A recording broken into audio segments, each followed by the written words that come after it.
Hey you, welcome to my channel, A Year and a Day. My name is Jenny and this is my 2022 year wrap-up video. And I'm also including a look ahead at 2023. The end of a year and the beginning of a new one is the perfect moment to reflect. And the way I do this is through journaling. So let's take a look at my journaling practice and the stuff I use for that. I have been journaling for many years now, and the system that I have been using the longest is a traveler's notebook. This is a traveler's notebook by Midori.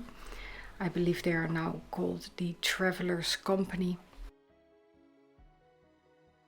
Basically, it's a leather cover with some elastic bands in it, and you can attach whatever you like in it. So I have a few different types of notebooks here. Some are watercolor paper, others are just for writing. And you can really customize these, which is really lovely.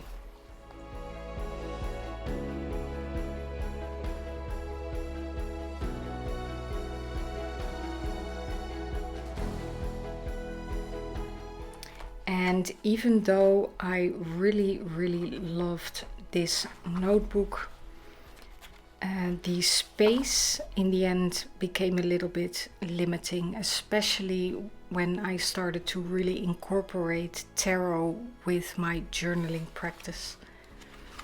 So at the start of 2022, I was kind of looking for something that would better fit my needs. And I settled on these Moleskine simple notebooks, which are quite a bit bigger and wider.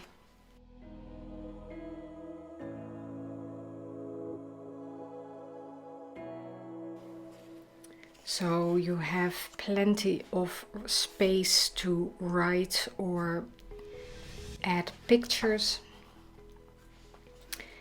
Also, the paper is very thin, but it writes very lovely in combination with a fountain pen.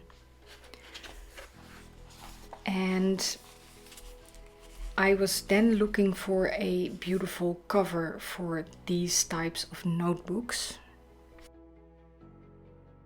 And I ended up with this lovely traveler's notebook by Galen Leather. This is the extra large in forest green, if I'm not mistaken.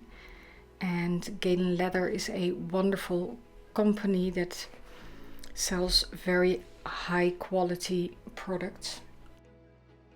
You can customize these traveler's notebooks by adding different color elastics or adding these leather pads.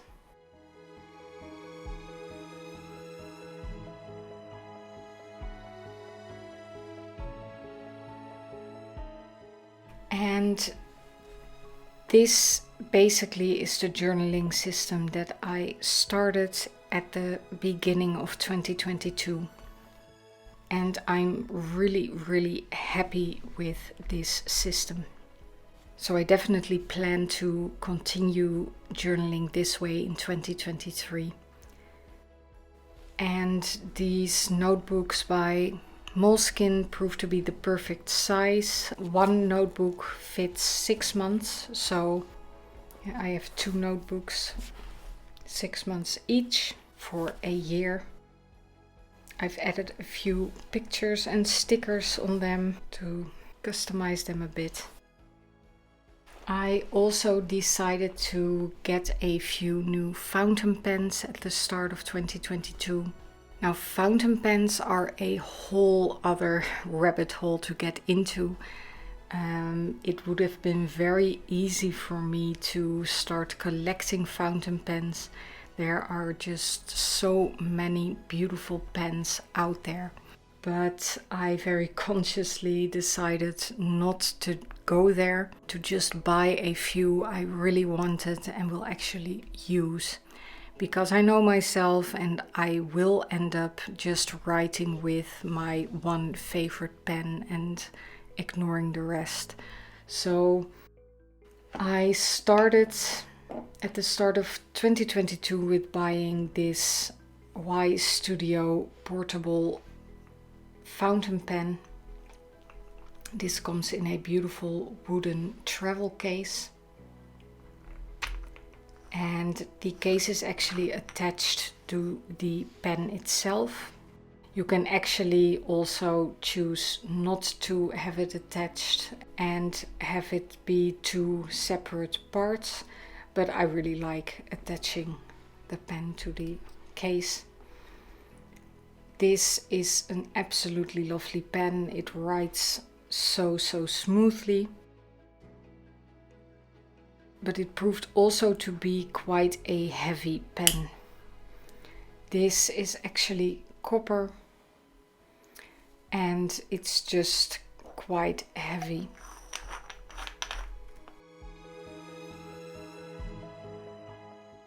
And that proved to be a little bit of an issue for my writing sessions. My journaling sessions usually take a little bit longer. So I decided to get myself another Y Studio pen. This basically is the same pen but in the resin, and it is just a lot lighter than the portable copper one, but it writes just as smoothly. So this is really my go-to journaling pen. I also ended up getting two little TWSBI pens.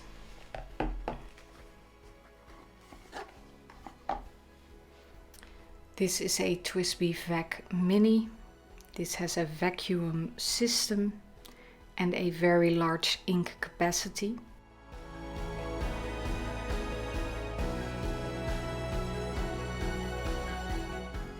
I really love the size and sturdiness of these pens, and especially for the vacuum one, it's a perfect pen to take with you when you travel. You can completely close off the pen. So for example, when you're traveling by plane, you will prevent any leaking of the pen this way. And also because there's just a very large ink capacity, it's just very nice to bring along on a holiday.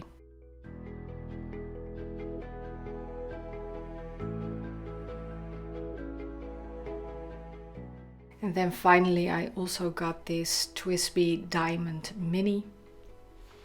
So these are roughly the same size pen.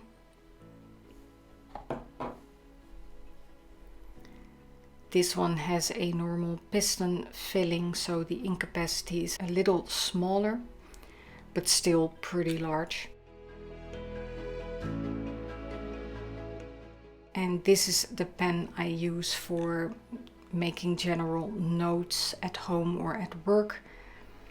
I have filled this one with a colored ink, and this has a orange yellow color ink in it.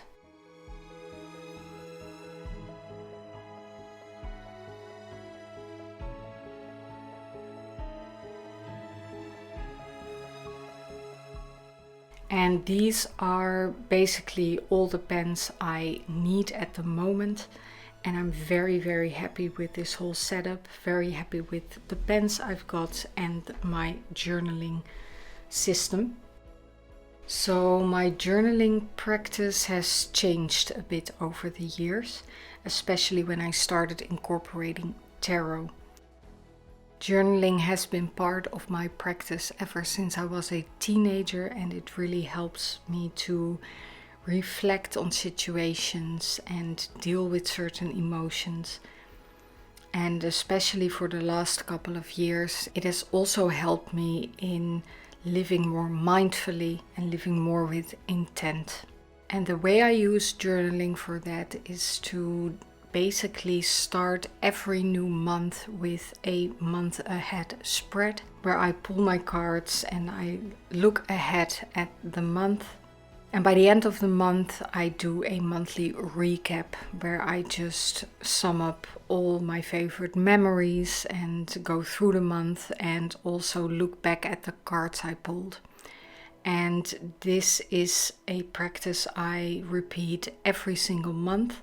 And of course, if anything comes up throughout the month that I want to journal about, then I also journal about those things. And at the end of the year and the beginning of a new one, I also do a yearly wrap up and a year ahead spread. And this really, really helps me in living mindfully and living with intent. So at the end of 2021, I was kind of in this weird state of limbo. 2021 had been kind of a depth year. I had quit all social media and really focused my time and energy on reading and finding out what I truly love in life. And by the end of 2021, I was still searching. I had been lurking around on YouTube and TarotTube for months and months. And even though I wanted to participate and comment and maybe create content myself, I was really holding back. I was also stuck in a day job that was kind of a complete energy drain. But I was ignoring all the warning signals and pushing through. So by the start of 2022, I decided to pull 3 cards. And I used the Wildwood Tarot for that. The Wildwood Tarot is a deck very close to my heart. I do not only love the artwork by Will Worthington, but I also love the ideology and the whole thought behind this tarot. This tarot has deep roots in paganism and just the idea that we as humans are not superior to nature. And it refers to a time where there was more balance between humanity and our earth. These are things that really speak to me and that I feel a very deep connection to. And I've mentioned before that the Wildwood Tarot is a deck I do not just use for any card pull. I only use this deck for very major life questions. And that's because I have experienced some very deep messages through this deck. So I kind of concluded that this deck will only be used for those very big moments in my life.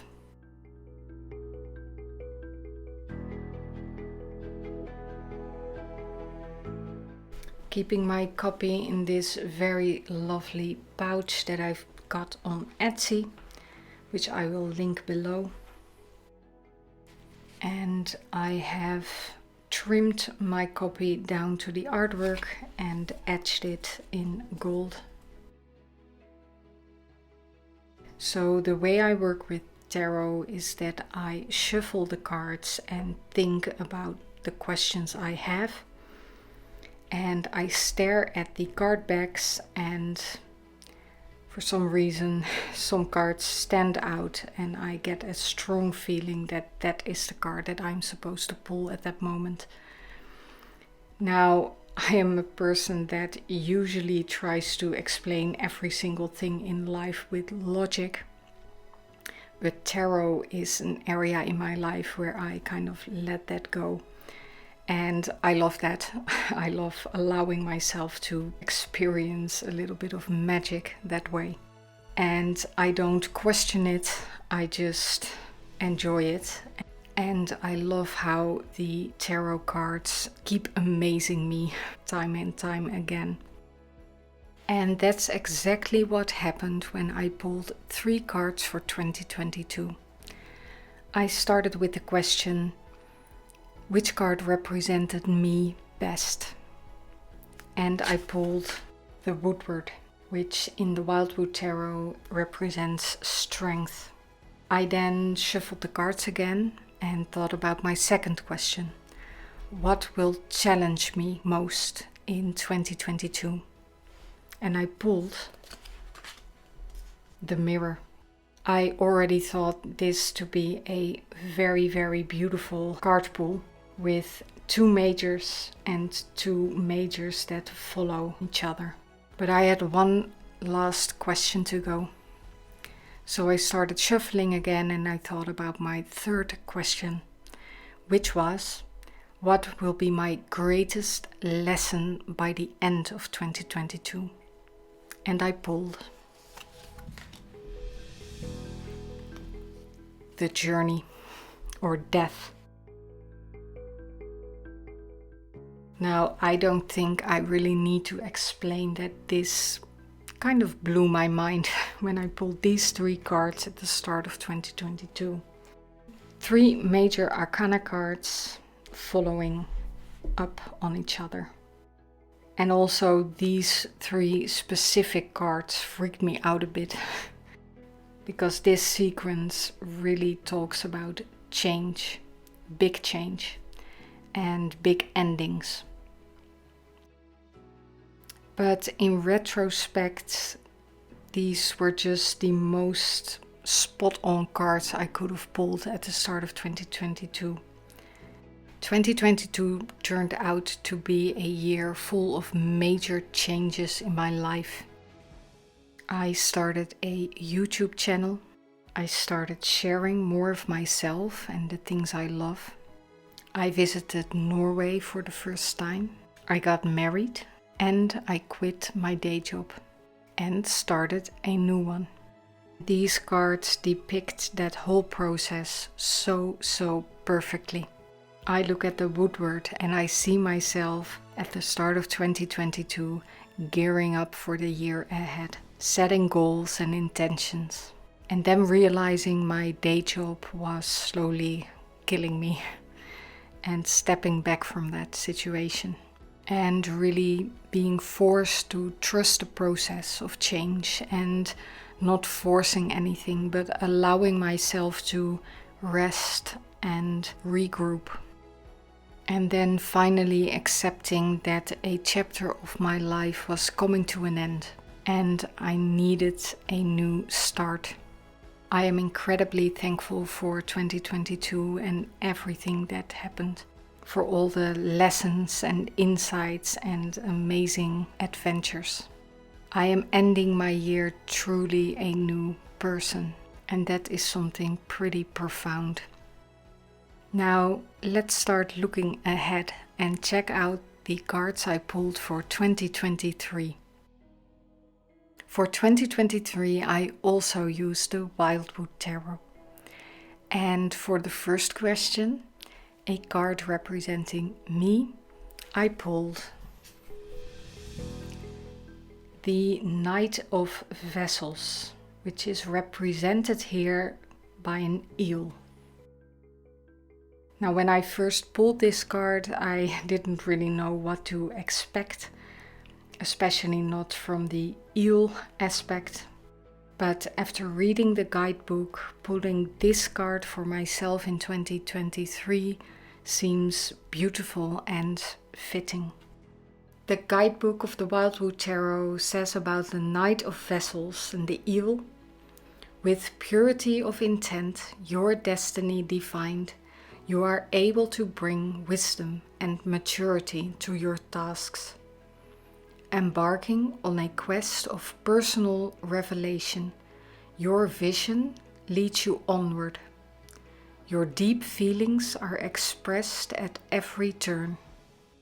For my biggest challenge in 2023, I pulled the 9 of Arrows, dedication, of which the guidebook says, to heed the calling to dedicate one's life to any skill, spiritual path, belief system, or philosophy requires sincerity, self-discipline, and hard work. It is a sacred summoning that requires time and effort. For those who hear the calling and become spiritual warriors and protectors of the land, responsibility and sacrifice are also required. Dedicate yourself to the task of preserving the land and be a part of making the difference. I love the fact that I can relate this card to my new day job, which is in nature conservation, something very close to my heart. And for the first time in my life, it has made me feel like I'm on the right path, that I'm spending my time doing something that I truly find important.